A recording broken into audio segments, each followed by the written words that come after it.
right. Hi, everybody. We're going to go ahead and get started. It's really nice to see you all here. Glad you're able to enjoy each other's company and enjoy, for the first time in a long time, some more refreshments today. Thanks to Camille for getting those for us. So for those of you on Zoom, if you can hear me right now, we have cookies. So you guys should get your own cookies at home if you want to join in. Really excited for our presentation today, but just a couple of housekeeping notes first. So first of all, we have put together a wonderful next 3 months of museum club for you. It's just come together. Booking people has been not easy lately for whatever reason. I guess maybe the global pandemic has something to do with it. I don't know. But we have flyers in the back now. A couple of the titles that we have here are tentative. It's always possible some things can change. I'll just throw that out there. That's the world we live in right now. But we have a wonderful lineup starting in October 7th with a refugee story from a wonderful woman named Leah Babayan, who is a refugee from Armenia who moved here to Idaho and was able to talk about her experience as a refugee. Then we're going to move on and talk about affordable housing with Karen Lansing of Habitat for Humanity. We've got a local history talk going into Oregon-California trails with a gentleman from the Oregon-California Trails Association. We're going to have a wonderful tag team presentation by a couple of bat experts. That's the bats that fly, not the ones that you hit with. And then we go into Dr. Rick Amon, the president of the College of Eastern Idaho, and then finally a cybersecurity expert will be joining us from ISU.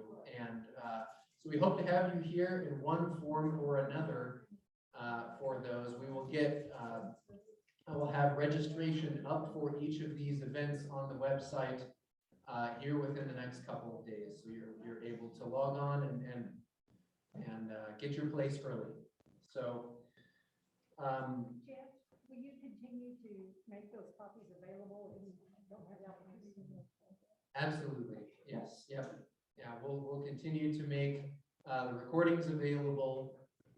In fact, so I think I mentioned last time that we will be moving to a new audiovisual system in the near future that will hopefully be reliable and high quality picture and whatnot. Still getting the equipment in for that, so that's going to be a bit of time. But you know, regardless, even if the pandemic just magically goes away all of a sudden soon, which I would not anticipate. Even if that does happen, I think we would like to keep up the online participation and the recordings to the degree that we are able. I think this is the future. So, well, we're always happy to lure you in with cookies so you can join us here too. Okay, without further ado, I would like to introduce Ted Heckathorn today. Ted has an illustrious and diverse background. He is a native of Nebraska, by way of California, has lived all over the West. He comes to us after a career in military counterintelligence and then 30 something years, that what you said, with the Social Security Administration. He has set up census offices. He worked for the Census Bureau for a number of years, which is what brought him to Idaho Falls eventually in 2000. But that's, of course, not what we have Mr. Hecathorn here to talk about today. Mr. Hecathorn also has had a very interesting side career as a polar historian, author, and mountaineer as well. He has authored numerous articles that have appeared in very prominent places that he will be happy to show you, and has himself led tours to the North Pole, as well as a number of other hard to reach places on this planet. and really looking forward to the presentation today. And so he's going to talk a little bit about some of his own experiences there, as well as some of the salacious details of the early polar explorers, hence the title, which drew all of you in today, The North Pole Uncensored. So without further ado, Ted Heckathorn.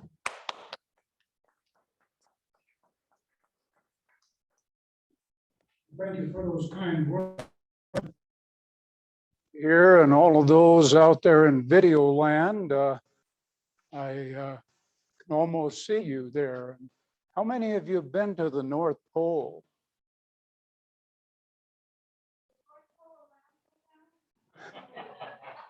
Well, I was going to ask you which North Pole, because there's more than one. Yeah, I've been to North Pole also, not to mention Fairbanks and some of those places. In fact, I traveled to quite a few places in Alaska during my career with the federal government. And it's a delightful place to go. I usually tried to go in April or late in the year when it was kind of frozen a little bit, because you get in some of those places like Barrow and right over there, the northern tip of Alaska, you have to watch where you step. There's some dog poop around there. But anyhow, that was a jumping off place in 1967 for an explorer named Wally Herbert from England. Have any of you ever heard of Wally? Well, he was knighted late in his career because he had antagonized the royal family, I heard.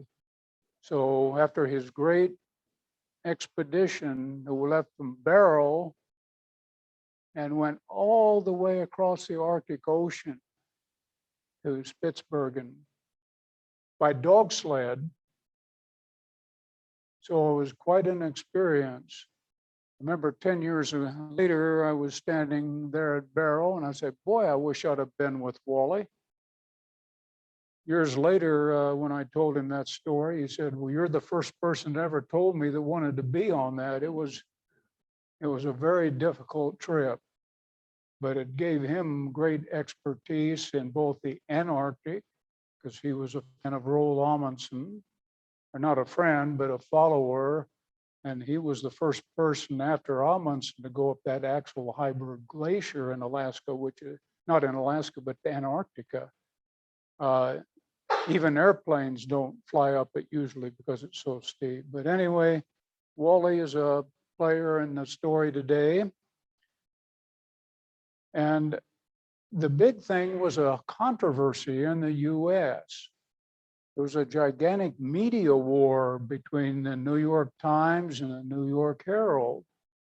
And it had to do with who first got to the North Pole first.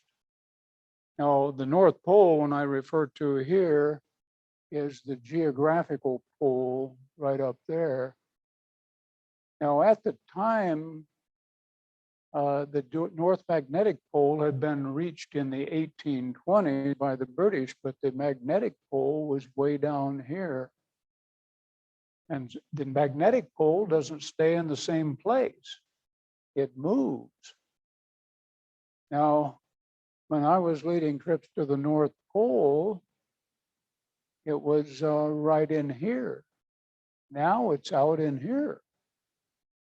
So the scientists don't know exactly why it moves. Maybe the core of the Earth, the magma, something in there is moving, but it still hasn't been established what is causing this movement, but it really messes up your compasses. Now, it's been moving before that, and but it wasn't moving as rapidly as it is now. So an explorer, if you're going to go out on the Arctic Ocean, that is an ocean. It's covered by a thin shell of ice. It can be various depths and so forth, but it does crack up and everything, and you do have to be careful. When I was guiding trips to the North Pole, I had to make sure everybody kind of stayed together and then go wandering off, because there'd be a lot of problem fishing them out of the water, because the water is cold there and the air is usually cold as well. Not as cold as some places in Idaho. When I was there in 1998, it was about minus 20 degrees. I know I hear people complaining that's cold, but heck, I think that's neat. But let's roll the clock back to the late 1800s. There began a war or a competition to see who could get to the North Pole first. Now, the magnetic pole, the British had already reached that years before when they were exploring. The big thing in those days was the Northwest Passage. In other words, to go from Europe to China without going around Africa and so forth. So in early 1820s, Edward Perry, a Royal Naval officer, started through here and he almost got through, but he got stopped by ice right there. They call this the Perry Channel, not the Peary Channel, but the Perry Channel. And when he realized he wasn't going to make it, so he came back and he said, well, I'll do something else then, because we don't have a war with the US or France going on right now. So he decided he would go to the North Pole in 1827. So somebody said they were from Iceland, right here. Okay, well, there's a channel here between the Iceland and Greenland, so forth. And Perry decided he was going to try between Spitsbergen and Iceland and go to the North Pole over the ice. And they had these big whale boats on the ships, big lifeboats. And so he and his men would pull the lifeboats and they would start heading over across the Arctic Ocean. The only problem was they cold enough to get to the North Pole or close to it.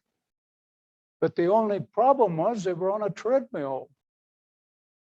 The ice was moving south as fast or faster than Perry could go north. I know all people on the seacoast have a saying about shoveling manure against the tide. Well, that's what Perry realized he was doing, and so he retired from the polar scene. And that his record stood though for quite a few years. And then other people decided in the 1840s, another British naval officer, Sir John Franklin, went with 2 ships and he was going to plow through this. Now, northern Canada is a maze of islands with all these little waterways in between. And so Franklin went out in 1840s with 140 men and 2 ships that were famous for going to the Antarctic. And they never came back. And so after a few years, they started, what happened to Sir John Franklin? And all these expeditions started sending out from Britain, and the US got involved in the search, and they wanted to find out what happened to Franklin. So the US sent out ships, Britain sent out ships, and I think France and some other countries joined in it, the Russians joined in. But they never found any living member of the Franklin expedition. All they found was some skeletons. And the ships they have just found in the last few years, it sank up here in this area of the Northwest Passage. And they've raised them. They're going to do something with the museum for them. But those were 2 famous ships who were famous from Antarctic expeditions as well.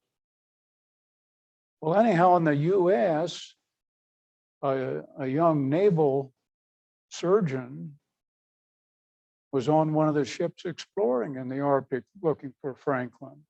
He came from a very prominent family in Pennsylvania. His name was Elisha Kent Kane. And so he came back to the US and said, well, I think what Kane did or what Franklin did is he went up north, up here. So Kane set out on an expedition, leaving a girlfriend behind, and he headed up to Greenland. And he got up there, his ship got caught in the ice, and he got acquainted with the polar Inuit, or Eskimo, as they were then called. But he did get into trouble there on food. So they wound up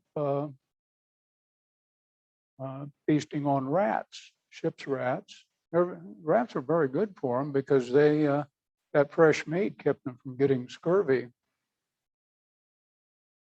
But when Kane came back, he was a national hero. And Franklin's widow said, "Oh, please go out and look more for my husband who's lost." But Kane was ill. He was in frail health anyway. He came home and he went to Cuba to try to recuperate, and he died there. So he came back and knew from New Orleans to Washington, D.C., there was a huge procession, just like after Lincoln's death. But then this inspired others in the U.S. to go.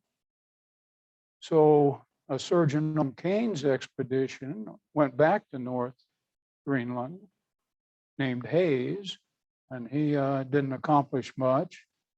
But there was another crackpot in Cincinnati, Ohio, a newspaper man, and he said, well, an intelligent human being can go up there, live like the natives live, and they can travel all over the place. His name was Charles Francis Hall. And so he wasn't able to get some money together, but he got enough to take him up here to northern Canada, and he rediscovered the Frobisher Channel that the British had found in the 1500s, brought back relics of them. And so then he started on another expedition. And he spent 5 years searching for Franklin, trying to find there would be papers or somebody still living among the Eskimo. He got to the right spot. He found some of the relics, but he didn't find any living members left. So when he came back to the US, all of a sudden he had some credibility. Franklin's widow again asked him, will you please go back, like she'd asked Kane? And he said, well, yes, but first I'm going to do the North Pole. So Hall got a US expedition together, and they went up here through Baffin Bay, and he went all the way up and got up here to the Arctic Ocean in his ship. He made a short journey north, but he was someone who knew like to travel with the Eskimo, and they couldn't gross him out. You know, if they'd offer him some raw seal intestines or something, he would just gobble it right up. Most of the other people from civilized areas, they'd have to turn and kind of hold their stomach back. But Hall learned to live like the Inuit, and he was, later writer called him a man among men, among them. But Hall, when he got back from his short trip, he drank a cup of coffee. And I don't know if he'd heard of the word of wisdom or anything, but made him sick, and he died. And he's buried up there in North Greenland. Right up there, right about there. And some years later, scientists decided, well, was he really poisoned? So they went up to North Greenland, they opened the grave, and he was still recognizable with his beard and everything. They did an autopsy, and he had enough arsenic in him to kill several people. But anyhow, this got the US involved in expeditions, and so one of them came through the Bering Strait, a naval expedition from the US. Their ship got crushed in the ice, and most of them died. That didn't sit very well with the government. But another expedition was organized under the Army by a young officer named Greeley, and they came up this way where Kane had been. They got up there and they stayed there a couple years, and their orders were a relief ship would come up and bring them back. So they left their nice, warm, cozy base up there, and they came down what is called Smith Sound. But there wasn't any ship there. The ship had tried to get to them, but it had been crushed in the ice. And so there they were. They had left the place where they had plenty of food, and now they had to survive. And in the meantime, there was all these things, you know, when something goes to Washington, D.C. for immediate action, it takes them a couple years. Well, in this case, by the time they got a relief ship back, then most of those people had died. So they had 7 that survived, 1 died immediately after, and of the other 25, they were died and buried. So when they came back, the US government was not favorably inspired to let sponsor any more expeditions. So from there, the Norwegians came out and they set a new record coming up from the other side. And this was in a ship. Because the Norwegian, not Roald Amundsen, but Nansen, had figured out if he could build a strong enough ship, it could go right through the ice and the currents would carry it over by the North Pole. So he built his ship, he drifted in the ice for 3 years. He didn't get to the North Pole, but he got much closer than anyone else. And then after leaving his ship, trying to get further north, ship continued on. And it drifted north, but not to the pole. So it came back. Nansen was a hero. In fact, a very great person. He was a scientist. He later won the Nobel Prize for Peace for his work in World War I. So anyhow, there was an American named Robert Peary. He was a civil engineer in the Navy. He was a commissioned officer, but the civil engineers don't command ships, battleships or cruisers or destroyers. They build docks and things like that. So Peary had this interest in Greenland. So in 1886, he made a little trip inland on the ice. And then he came back out, and then his Navy duties kept him busy for a while, but he finally, 1891, he put together an expedition to go up to North Greenland where Greely and Kane and Hayes had been. And so the people he gathered, he had himself, he got a ship's captain to guide him up there. He had his black servant, a man named Matt Henson, who had been with him for a couple years. He found a young doctor that volunteered to go with him named Frederick Cook. And then, for good measure, he took his wife. Well, she was one of the first women explorers. But she went up with him and they lived up in North Greenland. They built a nice little base. Peary had the bad fortune of breaking his leg, so Dr. Cook repaired him. And then Cook led the rest of the expedition up on the Greenland ice cap. And then when Peary was well enough, he and a young Norwegian guy went across that northern part of Greenland. And then they came back and they were just in time for the World's Fair in Chicago in 1893. So Dr. Cook set up a display of the Arctic things for that. But Peary was getting another expedition to go, and he wanted Cook to be his second in command. But he and Cook kept falling out because Cook wanted to write articles for medical journals about what he had found among the Eskimo or Inuit. And Peary said, no, nobody can publish anything but me about the expedition. So Cook elected not to go with him. But he went up again to the same place and did another crossing of North Greenland and supposedly discovered a channel that cut across northern Greenland. And it got named the Peary Channel. So that would make him the delineator of Greenland. That was the title he wanted, delineator of Greenland. Now, the Greeley expedition had gone along the coast and set a new record. In fact, that's the northernmost part of land in the world. But a period later, realized that. But in the meantime, from being delineator of Greenland, he got a very nasty letter from General A.W. Greeley saying, we found the northernmost part of land in Greenland, and you are not the channel of anything. And in fact, you're not even Lieutenant Peary, you're civil engineer Peary, because the civil engineers were not line officers in the Navy. So that very nasty letter is in the National Archives. But from that time on, he and Peary, Greeley and Peary were not good friends. Well, then Peary came back and he got a 5-year leave from the Navy over some top Navy people didn't want to give him 5 years. He was supposed to be out building docks and things.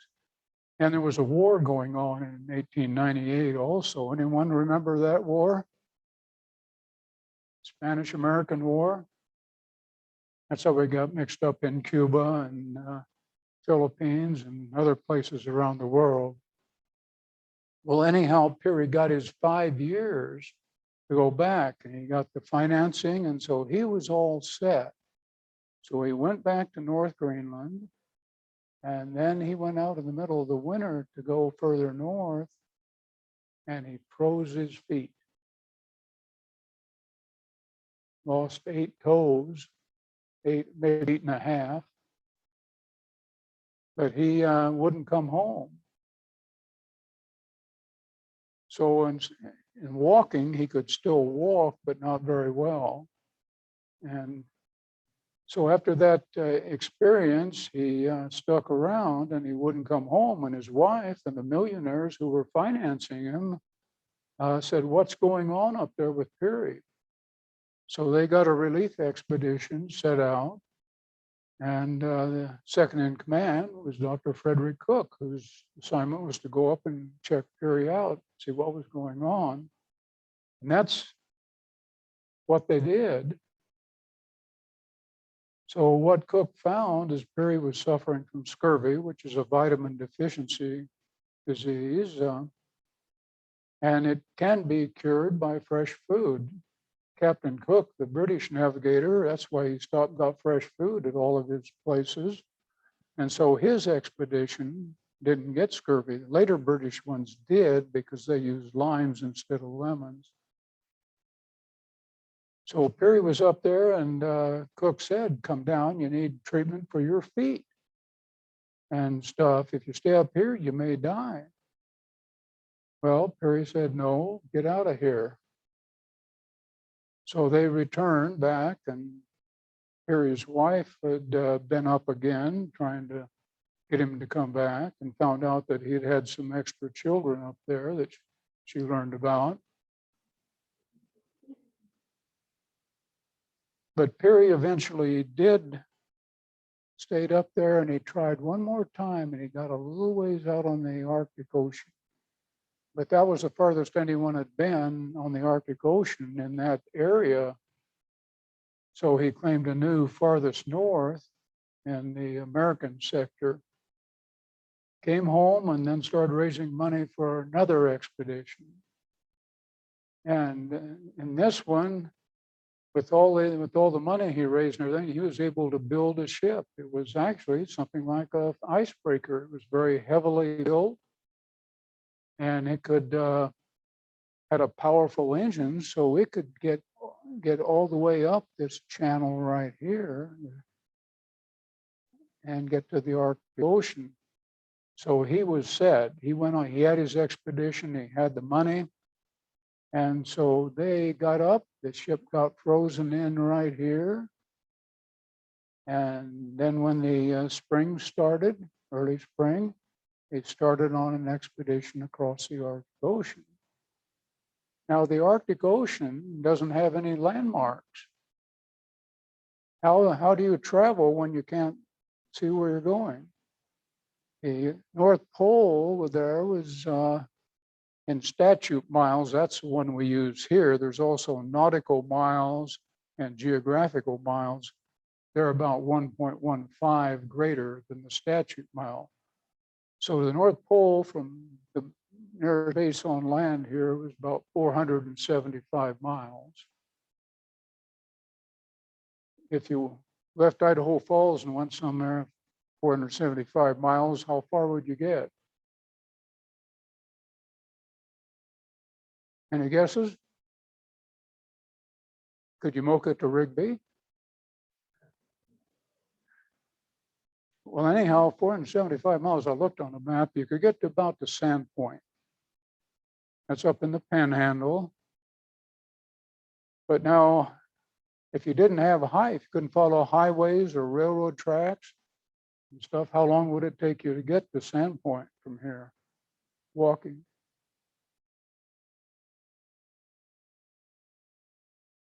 Any guesses? Anyone want to try it? Well, anyhow, the 475 miles across the Arctic Ocean that has no landmarks. They took off from here, and Matt Henson, who had been a real help to Peary over the years, they said, you lead out, and apparently they gave him a compass course to follow. Well, Henson took off, and he drifted over here. And then Peary said, we're not getting closer to the North Pole. So they tried heading a more easterly direction. And then they got stopped by open lead waters when they didn't have a boat to cross them.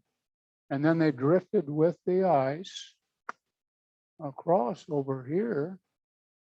And then Peary, his dogs were exhausted and his food was running out, but he said, I'm going to try for the North Pole anyhow.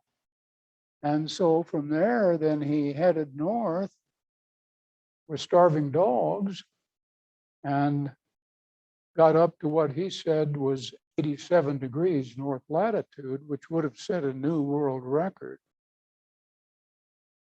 Now, Sir Wally Herbert looked through the records and found that from Peary's diary and other papers, and found if he'd got that far, then to get back, he had to travel 86 miles in one day without any rest in between, which Wally had crossed the Arctic Ocean, and so he knew that was impossible. Now Peary came back, he landed on the coast of Greenland and made his way down to his base and then got home. His ship almost sank en route. But he set a new world record. He wrote a book, Nearest the Pole, and he was out to raise more money and go back again and try one more time. Now his big donor was George Crocker, a San Francisco banker and so forth. Now Peary had made when he got back from that incredible trip up 87 degrees, there was a little patch of territory there that it hadn't been explored. No one had been there before. So he decided that he was going to explore that 75 miles. And he didn't take anyone else with him that could navigate or measure. It was just the Inuit that he took with him. And so he said, this land is mine, mine, mine, mine, mine, mine, mine. And because one of the things about discovering new land is you could name it after very wealthy people.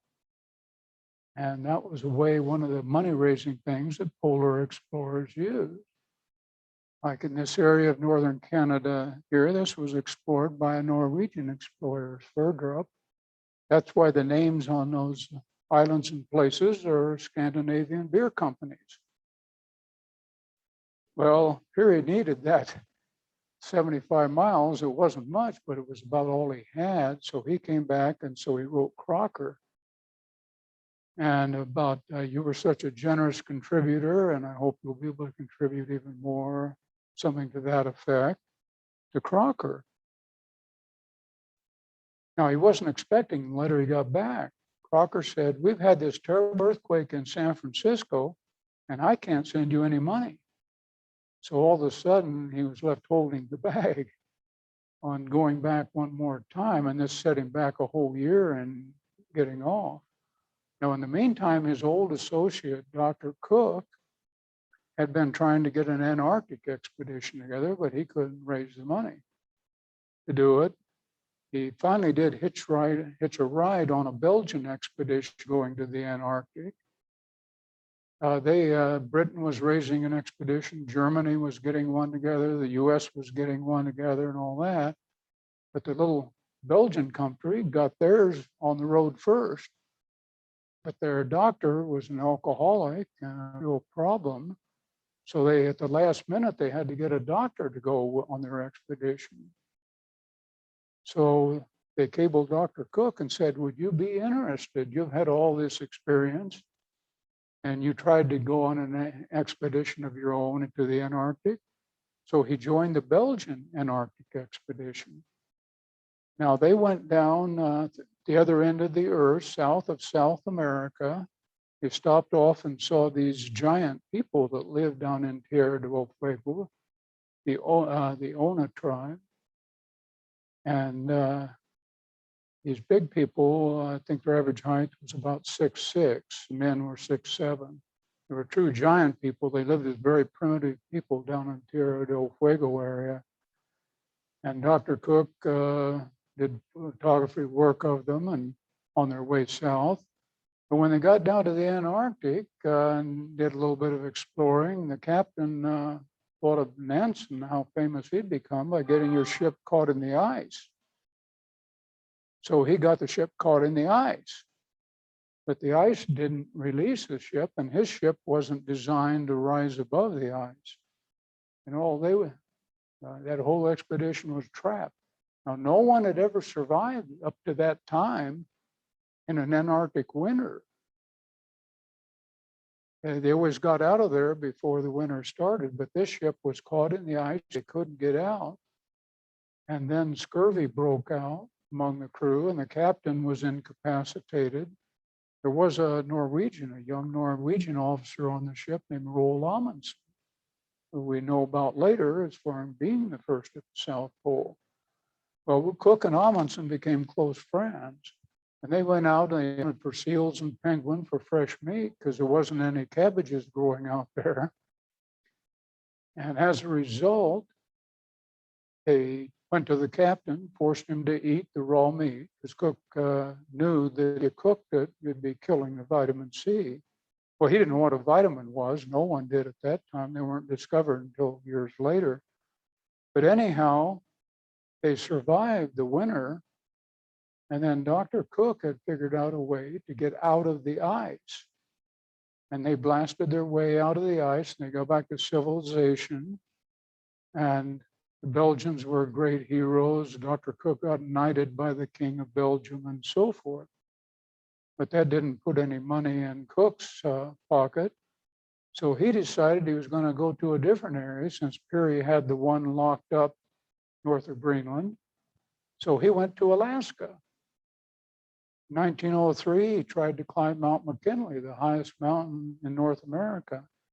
They set a record and they made a complete circumnavigation around Mount Foraker and Mount McKinley. And they came back and then thought, well, I'll go back again to Alaska. Maybe I can climb a second time. I know more about it. I can climb Mount McKinley. So he went back in 1906. And things didn't work out that summer, but he decided he'd make one more try in September. So he did, and he came back and he said, my partner Beryl and I have climbed to the top of Mount McKinley, the North Peak. And he gave a lecture in Seattle and they were so excited, they organized a club called the Mountaineers. And down to Portland, the Mazamas were already in existence. And so he became famous for climbing Mount McKinley. And he came back to Washington, D.C., and he told about it. And in this celebration, they were going to give Peary a gold medal for his work in the Arctic. So the two of them were together on stage, both of them being honored by the National Geographic. Well, Perry ran into problems because of the Crocker situation I told you about, and it wasn't the money. The ship was heavily damaged and had to be repaired, so so Perry couldn't leave. So Cook decided he would take a wealthy hunter up to the Arctic so he could shoot walrus and polar bears, things like that. Well, Cook asked, "Can I take some extra food along?" Stuff. And he had a secret thing where he would try to go to the North Pole under a different route. And the wealthy sportsman, well, you do what you want. I'm going back on the ship, so it's going to be leaving you here. But, well, Cook said, "I've got enough supplies. I'll give it a try." So what he did, instead of going Perry's route, jumping off here, he went across over to here to do his jumping off. And Perry found out about it. He was angry because he had thought about using that same route himself. But anyhow, he was locked into going from here. Now, Cook headed out from that area, and the last they heard when the Inuit came back and said he reached this point right here, headed off 520 miles across the Arctic Ocean if he wanted to get to the North Pole. And Perry decided he couldn't do anything about it, so he just went ahead with his expedition, and he started out over the North Pole with experienced group of people. He had the ship's captain, Bartlett. He had his trusty man, Henson, who was very close with the Inuit there. He had learned their language and was a real communicator with them on behalf. And then he also took a doctor, Dr. Goodsell. You needed a physician. And he also took a young guy, just graduated from Yale, George Borup, and he took a PE instructor, Donald McMillan, and they headed out. And so Perry's plan, he would take his men so far, and then some of them would turn back, and that would just keep going until they reached the last supporting party, and then the party that was going to go on to the pole would have the best of the food, best of the dog, and all that. So Perry kept his record. He went north. He said he went in a straight line, 475 miles, straight line to the North Pole. He didn't take an observation personally for latitude until he got to the North Pole. He'd had a couple more made earlier along the round by Professor Marvin and Captain Bartlett at about 87 degrees or so. But he got to the North Pole and he stayed there, says, a little while, about 2 or 3 days, and then he headed back. And so in the meantime, coming back, Professor Marvin's party lost Professor Marvin. The Inuit said he went out on the thin ice and fell through and drowned, and we couldn't save him. The others came back. Perry went so fast he almost overtook Captain Bartlett, made up 300 and some miles. When they got back here, they went to the ship and they headed back down through here. Well, they got down to here and they found that the Inuits from Cook had said they got to the North Pole. Well, Perry was furious, and Cook had left a little hut there, and they tore that down, and they wouldn't let any of Cook's records that had been left there be brought back. There was one guy that told Cook he'd bring his records back, who had stayed behind, and Perry wouldn't allow it on his ship. So Perry headed south. In the meantime, Dr. Cook had gone up there. He said he reached the North Pole a year previous, 1908. Perry got there in 1909. And then coming back, the currents carried him off to the west, and he couldn't get back to his supply line here. So he drifted over to the west in a totally new area.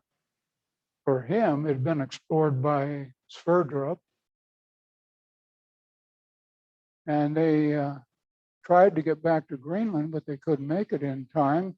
So they dug into a cave and slept survived in that cave. They caught some, they captured some musk oxen for food, but they didn't, they were out of ammo or almost out, according to Cook.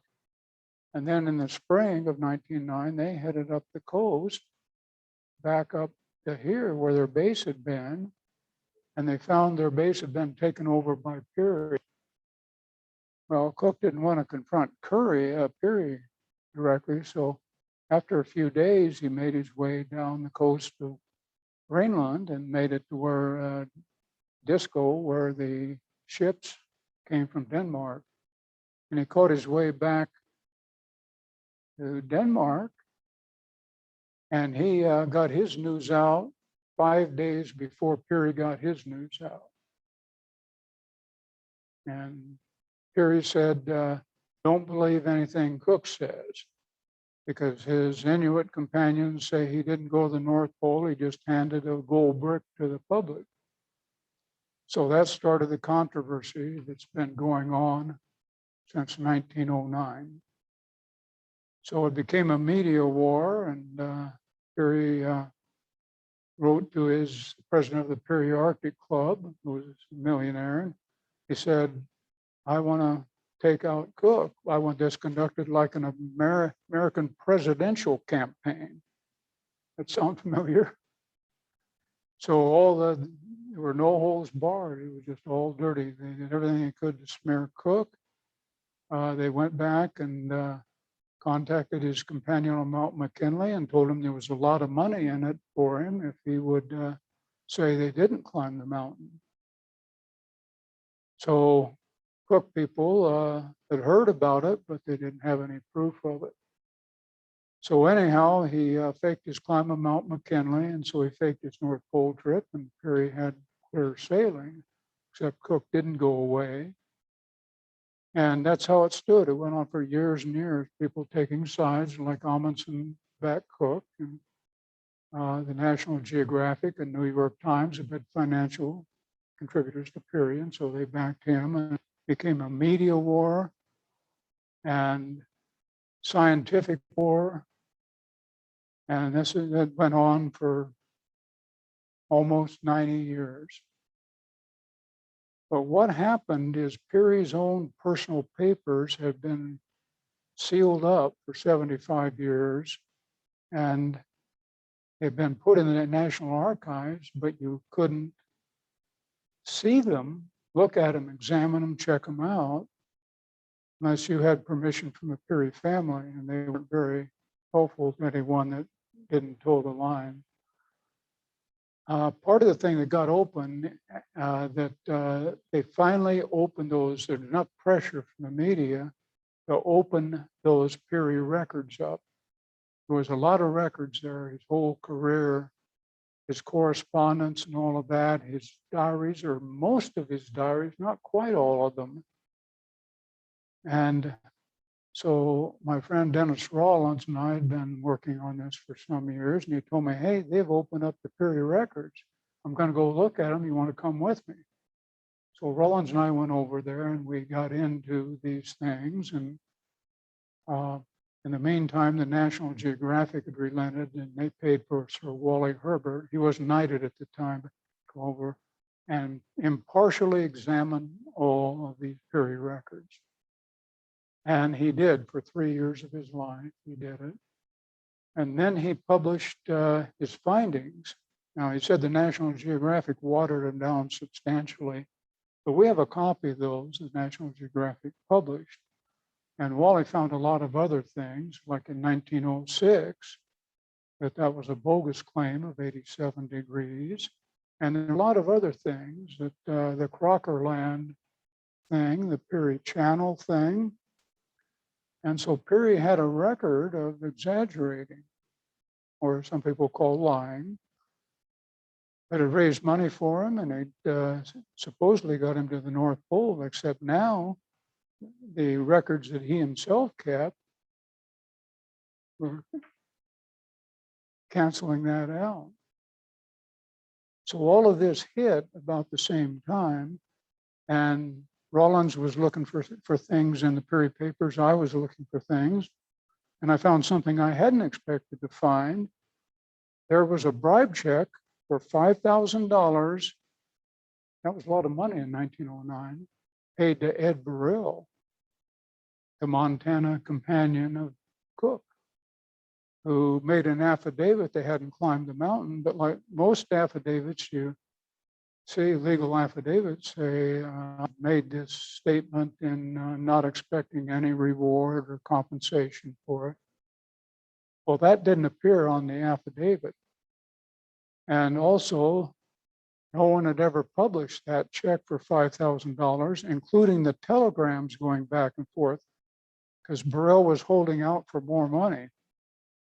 Well, he finally got paid. And I confirmed that with his daughter, who was still living in Montana, that he built a new 5-bedroom house for his big family. His great-great-grandson told me he was the first man in town to own an automobile. So that was, he used his $5,000 for good things. If you got a lot of money, well, how would you spend it today? Nice new home and a new car. Of course, you'd be one of the few people that owned a car today. Everybody owns a car. Sometimes it looks like 3 or 4 cars. Well, the other thing is then the U.S. Naval Academy, Annapolis, Maryland, was having their annual meeting. And there was a new editor of their magazine. And he thought this would be a good thing to do. We have the Gulf War, Admiral Krause here, and we have all the leading naval officers in the world here. Let's take up the Peary thing. And so they invited the National Geographic to send their representative, and he had conveniently died when he heard about it. And so the guy at the Naval Academy said, well, if you don't send a representative, we're going to put an empty chair up here on the stand, and we'll tell why it's empty. Well, they did send a representative up to try to prop up Peary's claim. And it just totally exploded because Sir Wally Herbert came over from Britain. You had Dennis Rawlins there, and Ralph Plaisted, who had taken a snowmobile to the North Pole, 1968. So they were there, and these people knew, most of them knew quite a bit about the Arctic and the Arctic Ocean. Many of them had served there, and as a result, the Explorers Club dropped their support for Peary. National Geographic kind of bowed out. The New York Times reluctantly published some results from it. And so the Peary North Pole claim kind of imploded at that point. Now, since then, there have been people who've written books about it saying he was first at the North Pole and all of that, but the evidence, the hard physical evidence, he didn't get there. Now then, where does that leave Cook? Did Cook get there? So how can you prove that someone got to the North Pole over the Arctic Ocean? There are no landmarks. And so Cook was a liar because he faked his Mount McKinley expedition. Well, I had suggested to the director of the Cook Society, well, why don't you have a symposium like they did, the Naval Academy did. He thought that was a good idea, so we worked on that together, and Ohio State University has a big bird polar research center there, and they agreed to host it. And then I made up a list of people to invite. My friend Rawlins, who disliked Cook, I said, well, you got to invite him. He's your most knowledgeable critic. So they did. And Wally Herbert, here he was a great expert on the Arctic Ocean exploration. We got to have Wally. And Wally refused to come. I called him up and said, Wally, this is not going to be like that Peary symposium where the Peary family badgered you and gave you such a bad time. It's going to be a lot of your friends here, people you've known for years, and a chance for you to tell that. We've got the leading polar expert from France coming. We have Colonel Fletcher, who discovered the ice islands in the Arctic Ocean. we have all these people coming and we'll give you a pay your way. You'll have a nice time and see some of your old friends. So Wally agreed to come. Another one I wanted to invite was Charlie Moat. Anyone ever heard of him? Never Cry Wolf. Made movies out of it and all that. He wrote a number of books. He's one of Canada's most famous authors. But he was ticked off at the US because they wouldn't let him into something previously. So unless he got an apology from the US State Department, he wouldn't come.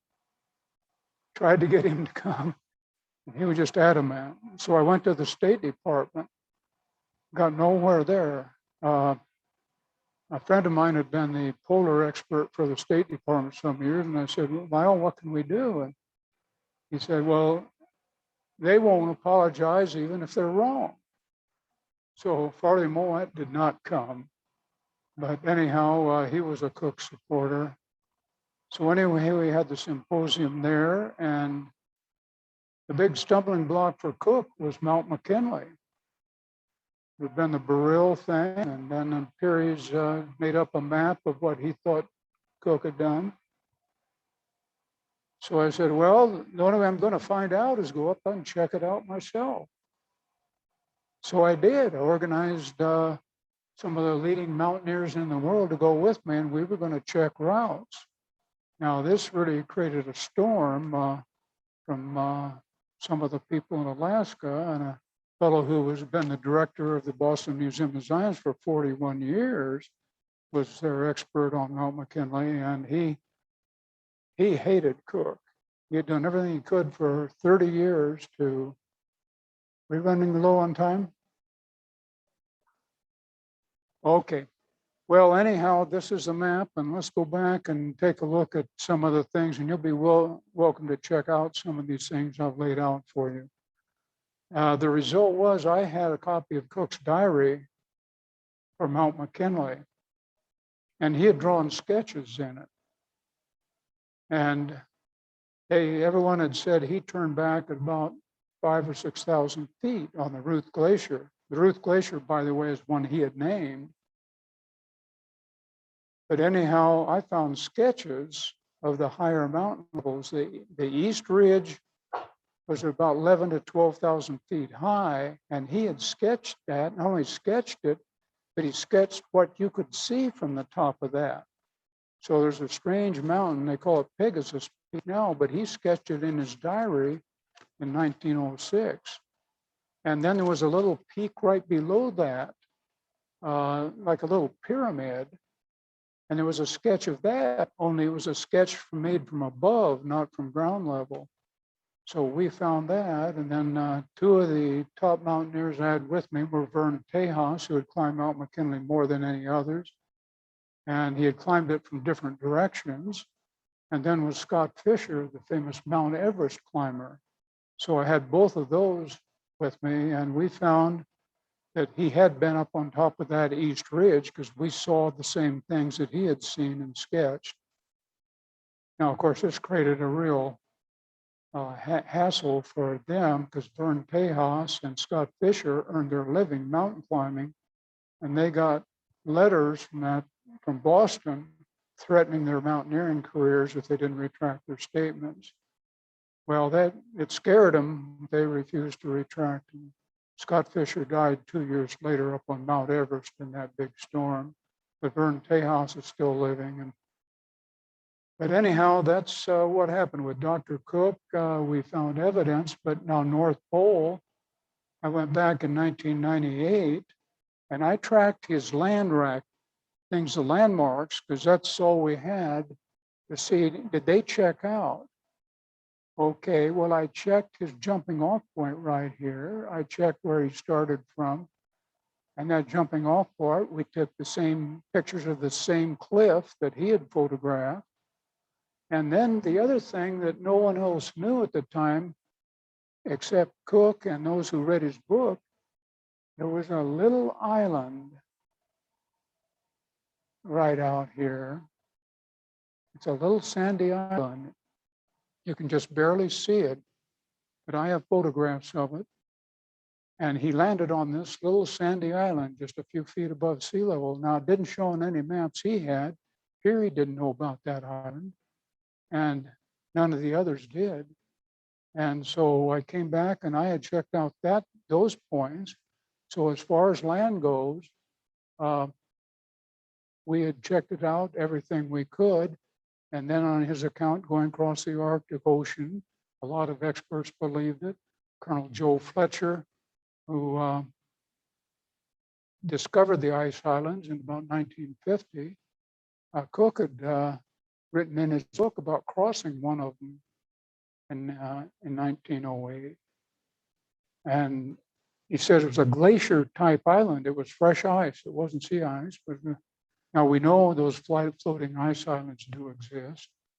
And then in terms of the current, Cook had said the current carried him west, got him out here on this sea, and he couldn't get back to land because there was a line of ice running north and south here that prevented him from crossing over back to land where his food was. So he suffered in that little cave, and he made it back alive to civilization. Now at the symposium at Ohio State, some of the experts there were Colonel Joe Fletcher, Jean Mallory, who was head of the French Polar Institute, fascinating fellow. He knew some of the Eskimo there. He had lived among them for a year in 1950 before we built the big air base at Thule. And the Brian Shoemaker, Captain Brian Shoemaker, had been the commander at Barrow, Alaska. He'd also been commander at Operation Deep Freeze in the Antarctic. But he went back and checked the currents in the Arctic Ocean, and they confirmed Cook's western drift there that he hadn't expected. Because according to Peary, the things drifted east, but Peary himself had been caught by that. And on his diary and so forth, it shows he actually drifted west. And that's what Wally Herbert found. So anyway, this is where the controversy exists now. The principles are all dead. And you can take a look at some of the things here. The other things, of course, we had mentioned that Peary had children in the Arctic, and he had children in the US. Now, his wife had learned about it,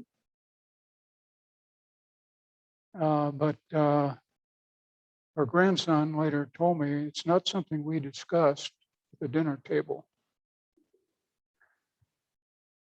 But anyhow, a professor from Harvard decided those two sons up there, one son of Peary and one from Henson, he ought to bring them down to the US so they could see where their fathers were born. Like we check the other direction, we go back to Europe or somewhere else checking about our ancestors. They came here to the US.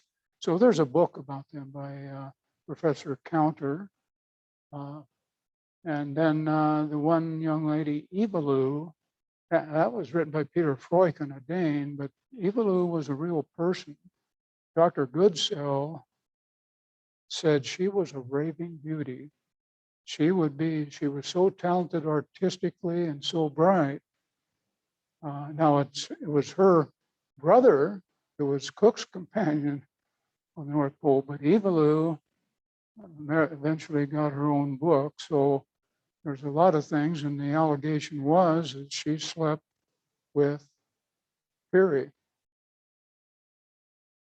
And in terms of children from that source, we don't have any showing, but she was well known. I talked to one of the people at the weather station up at Thule, Greenland, and she was still living then, lived to be, I think, in her 80s, something like that. So of the other people, Henson came back to the US. Peary had him on a bad list, wouldn't talk to him for a long time, did get his book published, but had been censored. He published some things in magazine articles and things that disagreed with what Peary said they were doing at the North Pole. And he took 110 photograph pictures. When they were at the North Pole, he had a camera, but he said Peary borrowed the pictures from him to use for his book and never gave them back. So I did a thorough search for those missing 110 photographs. The National Geographic said they didn't have them, and at first they refused to show me what they did have until the Scientific American magazine put some heat on them. So I went back and I looked through all that they said they had, and I couldn't find the missing ones. But I did find a couple at the National Archives that had kind of blown up a study that they had published. Found two pictures where the sun was behind an little ice mound, and then as it came out from behind, and it had a 7-degree altitude to it. Now, as to the questions, why didn't Peary publish that and try to use it for confirmation? Well, I think there were some shadows in there that didn't work out. But anyway, the National Geographic Foundation said, well, that just confirms Peary. And so when I went back and asked for the photographs, he was there to meet me. And he was a retired admiral, he seemed very nervous. Stuff, he constantly bounced around and stuff behind. I guess he was hoping I wouldn't find anything else. But anyhow, the controversy goes on to some extent, except I think Peary has pretty much been knocked out of it, both on his own records and also the other records. And besides his navigational stuff and his speed claims, by going 475 miles in 30 days over the rough shifting ice, and no one's ever made that kind of speed as he claimed he did. 150 miles, that was in 2 days. So that's where I've taken it as far as I can take it at this point. Most of the principles and even the next generation are all gone. But it is a great controversy, and the Mount McKinley thing is still going, by the way. But anyhow, thank you for being here and listening to this old controversy. And if you're interested in checking it out or other unsolved mysteries, Amelia Earhart or those, go to it.